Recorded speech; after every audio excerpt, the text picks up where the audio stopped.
अस्सलाम वालेकुम, आप देख रहे हैं बॉर्डरलेस की नई वीडियो में खुश आमदीद। भारत में एक और मोजज़ा रूनुमा हो गया। तारीख का सबसे बड़ा और कदीम मंदिर अजान की आवाज़ से आबाद हो गया। बाबरी मस्जिद शहीद करने वाले हिंदुओं और इंतहा पसंदों से पुरअमन इंतकाम ले लिया गया। पूरे भारत में मुसलमानों की जानिब से मिठाइयाँ तकसीम। नरेंद्र मोदी और योगी भी हैरान रह गए, आखिर इस इलाके के हिंदुओं ने ये सब करने की इजाज़त क्यों दी और उस जगह की तारीख क्या है। वीडियो की तफसील में जाने से कबल चैनल को सब्सक्राइब करके बेल का बटन दबा दें। कमेंट बॉक्स में पाकिस्तान जिंदाबाद और गुमनाम हीरोज को सलाम का कमेंट जरूर कीजिएगा। दोस्तों, भारत में इस्लाम के गालिब आने का वक्त आ गया। मुसलमानों ने जितनी भी मुश्किलात और कुर्बानियां दी, उसका ऐसा सिला मिला कि दुनिया ने देख लिया। भारत के मंदिरों से भी आजान की आवाजें बुलंद होने लगी। आरएसएस और बीजेपी के इंतहा पसंद जिस चक्कर में थे, वो मकसद नाकाम हो गया। बाबरी मस्जिद की बरसी के दिन ही भारत से सबसे बड़ी खबर सामने आ गई। मुसलमानों ने जिसके लिए सालों जिद्दोजहद की थी, उसका नतीजा सामने आने लगा। इस्लामोफोबिया का घिनौना ख्वाब तामीर को ना पहुंच सका। मुसलमानान हिंद को एक और बड़ा तोहफा मिल गया। भारतीय रियासतों में इस्लाम तेजी से फैलने लगा। हिंदू पंडित भी मुसलमानों के दीवाने हो गए। मस्जिद के लिए ऐसे इकदाम शुरू कर दिए गए जो कि पहले कभी देखने को ना मिले। भारत में एकदम से ऐसा क्यों देखने को मिला? हाल ही में भारत की कौन सी अहम तरीन शख्सियत ने इस्लाम कबूल किया? क्या हिंदुओं ने ये मंदिर मुसलमानों के हवाले किया? और इस हवाले से कौन कौन सी इंतहा पसंद जमातें मुसलमानों को धमका रही हैं? इसकी तफसील के साथ साथ आपको ये भी बताएंगे कि भारत की कौन सी अमीर तरीन शख्सियत ने कुरानी आयात से मुतासिर होकर उसको अपनी ज़िंदगी का हिस्सा बना लिया है और ये आयात उसको किस मुसलमान ने तोहफे में दी थी। दोस्तों, इस्लाम ने मजबूत बुनियादों पर अमन व सुकून के एक नए बाब का आगाज किया और पूरी इल्म इखलाकी कुव्वत और फिक्री बुलंदी के साथ इसको वुसअत देने की कोशिश की। और आज भारत में मुसलमानों के अमन व अमान का जो रुझान पाया जाता है, ये इस्लामी तालीमात की देन है, जिससे अब हिंदू भी मुतासिर होने लगे हैं। दोस्तों, बात करते हैं भारत में होने वाले तारीखी काम की, जिसने उम्मत मुस्लिमा का सर फख्र से बुलंद कर दिया है और हिंदुओं के लिए ये एक बहुत बड़ा धचका है।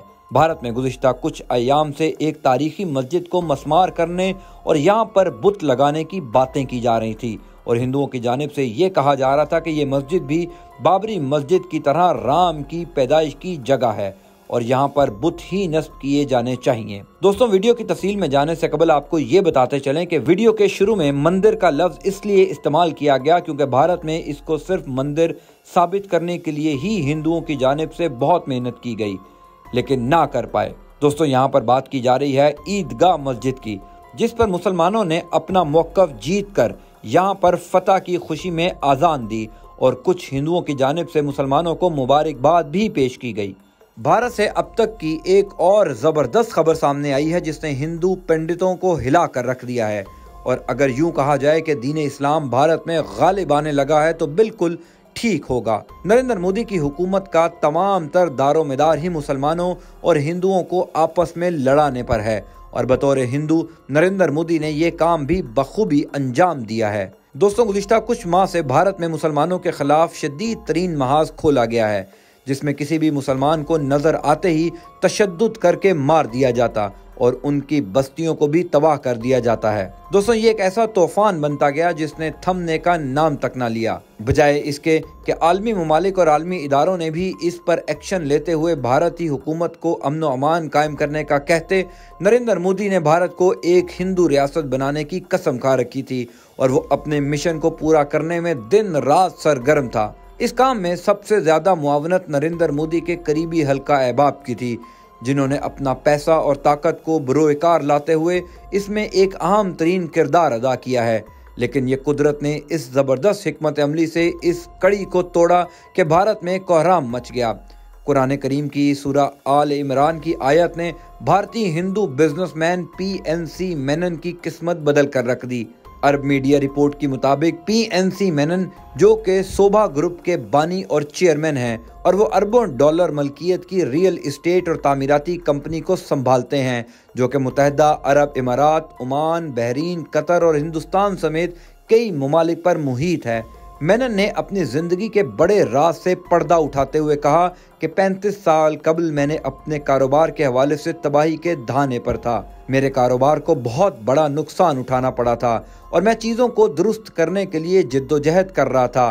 सोबा ग्रुप के बानी और चेयरमैन ने कहा कि वो इस वक्त उम्मीद और मायूसी के दरमियान फंसे हुए थे जब उनकी ओमानी बिजनेस पार्टनर सुलेमान अल आउदी ने उन्हें कुरान पाक का एक खूबसूरत नुस्खा तोहफे में दिया और मुझे मस्कत में अपने घर के बाहर सूरह आले इमरान की एक आयत लगाने को कहा और मैंने ऐसा ही किया।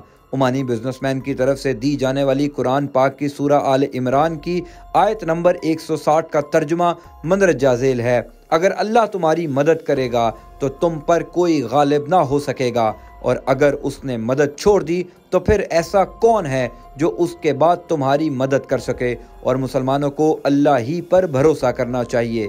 मेनन ने कहा कि मैंने इस आयत को घर के बाहर लगाने से हैरत अंगेज नतीजा पाया और देखते ही देखते मेरे तमाम मसाइल हल हो गए और सब चीज़ें अपनी जगह पर आ गईं। भारतीय बिजनेसमैन ने कहा कि तब से उन्होंने इस आयत को अपने तमाम घरों और दफातर बशमूल मुत्तहिदा अरब इमारात और हिंदुस्तान में एक मुस्तकिल तौर पर लगा रखा है। 72 साला कट्टर हिंदू और सोबा ग्रुप के बानी मेनन ने कहा कि मैं अपनी जेब में हमेशा इस आयत को रखता हूँ और इससे मैं महफूज और राहत महसूस करता हूँ, जबकि कुरान पाक की ये आयत मेरे बेटे और बेटियों के घरों में भी लगी हुई हैं। मेरे कारोबार को बहुत बड़ा नुकसान उठाना पड़ा था और मैं चीज़ों को दुरुस्त करने के लिए जिद्दोजहद कर रहा था। सोबा ग्रुप के बानी और चेयरमैन ने कहा कि वो इस वक्त उम्मीद और मायूसी के दरमियान फंसे हुए थे जब उनकी ओमानी बिजनेस पार्टनर सुलेमान अल आउदी ने उन्हें कुरान पाक का एक खूबसूरत नुस्खा तोहफे में दिया और मुझे मस्कत में अपने घर के बाहर सूरह आले इमरान की एक आयत लगाने को कहा और मैंने ऐसा ही किया। ओमानी बिजनेसमैन की तरफ से दी जाने वाली कुरान पाक की सूरह आले इमरान की आयत नंबर 160 का तर्जुमा मंदरजा झेल है, अगर अल्लाह तुम्हारी मदद करेगा तो तुम पर कोई गालिब ना हो सकेगा, और अगर उसने मदद छोड़ दी तो फिर ऐसा कौन है जो उसके बाद तुम्हारी मदद कर सके, और मुसलमानों को अल्लाह ही पर भरोसा करना चाहिए। मेनन ने कहा कि मैंने इस आयत को घर के बाहर लगाने से हैरत अंगेज नतीजा पाया और देखते ही देखते मेरे तमाम मसाइल हल हो गए और सब चीज़ें अपनी जगह पर आ गईं। भारतीय बिजनेसमैन ने कहा कि तब से उन्होंने इस आयत को अपने तमाम घरों और दफातर बशमूल मुत्तहिदा अरब इमारात और हिंदुस्तान में एक मुस्तकिल तौर पर लगा रखा है।